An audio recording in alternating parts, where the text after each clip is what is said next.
Today, I'm going to show you how to stop nighttime urination. It is not hard to fix this problem if you know the underlying root cause. The biggest mistake or problem with people with urinary frequency, especially at night, they don't know that 95% of the time, it's this other thing over here. And if you don't fix that, you're not going to see results. I did another video on this topic a while ago. I'll put the link down below. I had 10 million views. This is an upgrade of that video, but if you read the comments on that video, it's amazing. Like, people are getting results all over the place. Let me tell you what doesn't work. Thinking that your prostate is the primary problem. So many people either take medications or natural things for the prostate. Doesn't really change the frequency of their urination at night. Sometimes people will say, well, it's a urinary tract infection, or it's kidney stones, or it's this or that. Yeah, it might be, but there's something way more common. The number one most common problem with urinary frequency at night is too much insulin in your blood. There's a condition called insulin resistance, which is a situation where your body's receptors are not absorbing insulin, and then the body has to compensate by sending signals to the pancreas to tell it to produce more insulin. There's a super high percentage of diabetics that have a problem getting up through the night and urinating very frequently. If you do have high blood sugar, what's going to happen is wherever the sugar goes, the water is going to go. Anytime the sugar is high, the body's going to get rid of it through the kidneys because it's considered toxic, and you're going to pee out more frequently. It's called polyuria, which basically means you're urinating very frequently. Insulin resistance causes an overactive bladder, even if your blood sugar is normal. There's experiments with dogs that they injected with insulin, and there's a high correlation with them urinating more frequently at night. Urinary frequency at night is an early sign that you have insulin resistance, which is a precursor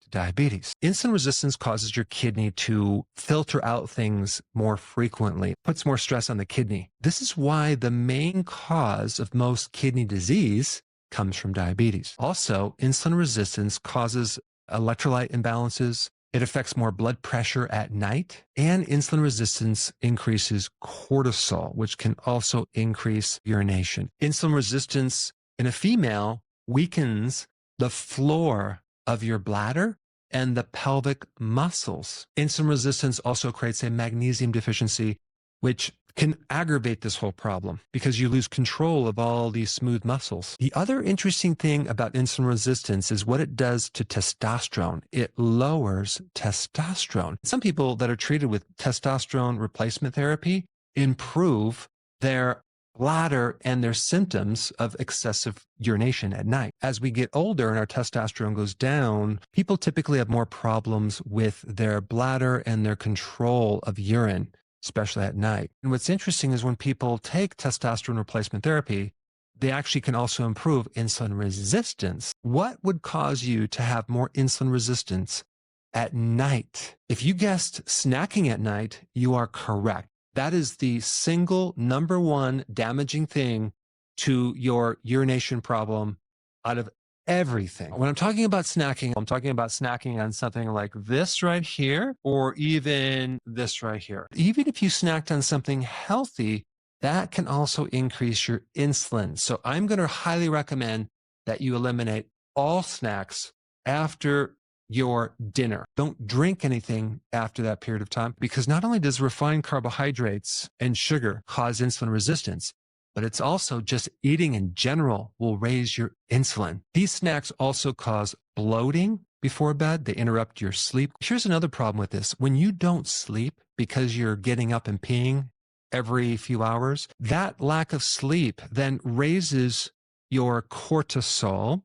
It will mess up your blood sugar to the point where it's going to cause you to crave more of the snacks at night in between meals. Also, a lot of times people snack because they're tired or bored or just out of habit. As a first step, if it's impossible to stop snacking, at least snack on something that's a little healthier, like blueberries or maybe strawberries or celery or even a grapefruit. But it's best if you snack on nothing and just get in the habit of not snacking. One of the smartest things to do is not to buy any more snack foods, because if this is sitting in the pantry and it's calling your name because you're watching TV and you're seeing these commercials, it can just trigger this, let me just have one. And then one turns into 2 and 3 and 4. And before you know it, you ate the whole bag. When you're on a low salt diet, you could also have a problem with urination at night, just from the fact that what sodium does to your fluid, it helps you retain fluid. You do need a certain amount of salt in the diet. Also, some people are snacking because they're craving salt. It could be that you just need to add more salt to your meal through the day